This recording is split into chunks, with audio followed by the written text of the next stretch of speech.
There's a common misconception with the word atheist in American culture, as people believe it to be a religion or a form of practice, when all reality it's just the lack of or disbelief of God and gods.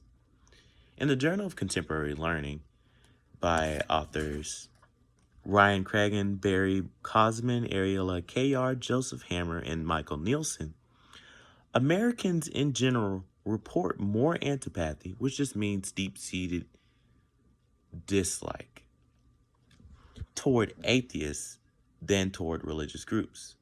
This just means that out of all the religious groups that get disrespected, the one that doesn't even have a religion is the one that's pointed at the most.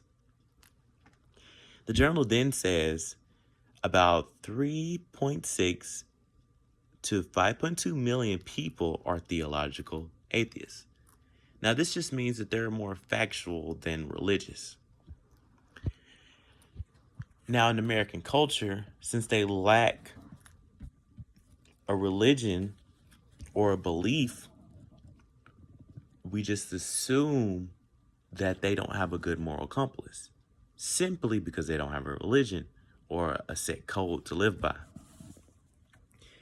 And because they don't have a religion, it is common in our culture for when we don't understand something or we don't accept something, it is excluded.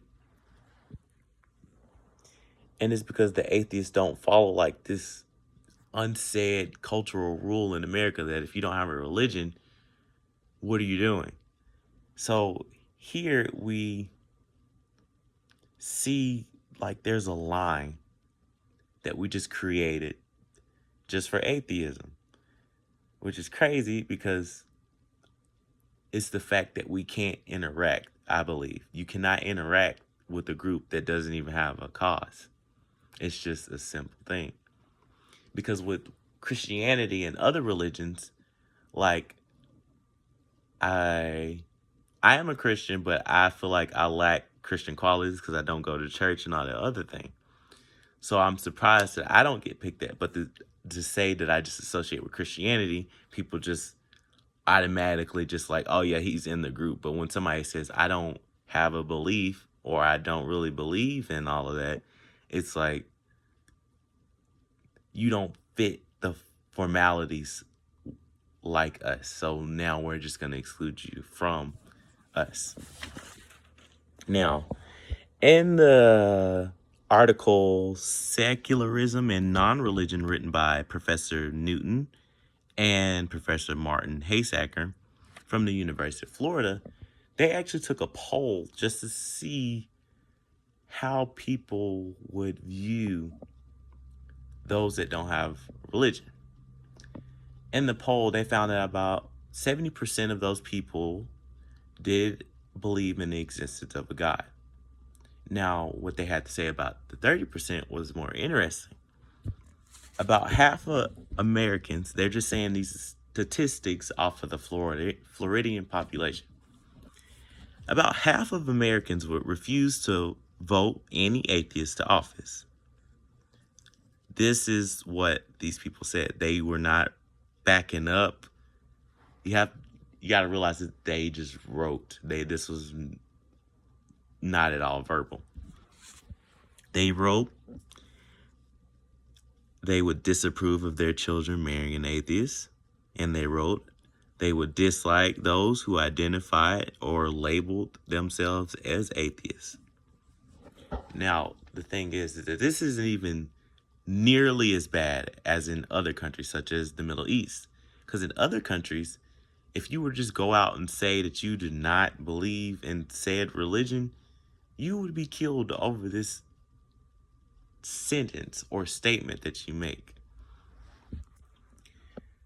But in American society, in the article Social and Political Exclusion made by Matthew Miles, he kind of harps on how it is nearly impossible for an open atheist to obtain office.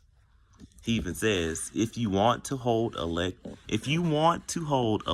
office in America, it is better not to be an open atheist. Now, throughout his article, he kind of explains how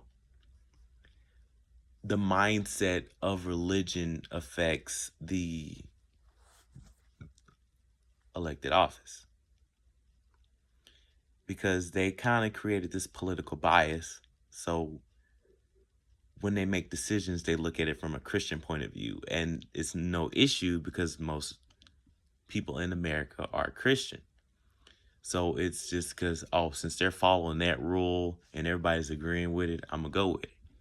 But in the atheist, just looks like, I don't associate with that, so I can't really just agree automatically like that. And it's kind of like this really kind of moment. It's just crazy to think about it from my perspective. And now,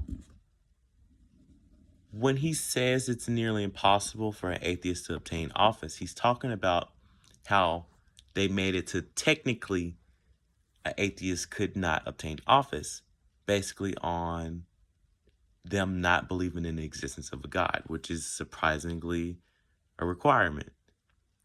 There's a few states that still follow this requirement, and those states are Arkansas, Maryland, Mississippi, North Carolina. And it makes them ineligible, not inapplicable, just ineligible to run for office, which is crazy. Now, this is just denying them their First Amendment. Now, the First Amendment all the way out is prohibits any law limiting freedom with respect to religion, expression, peaceful assembly, or night to petition the government. And here in American culture, we just basically said, I don't like how you're using that freedom, so I'm just going to do whatever I can to take it away from you.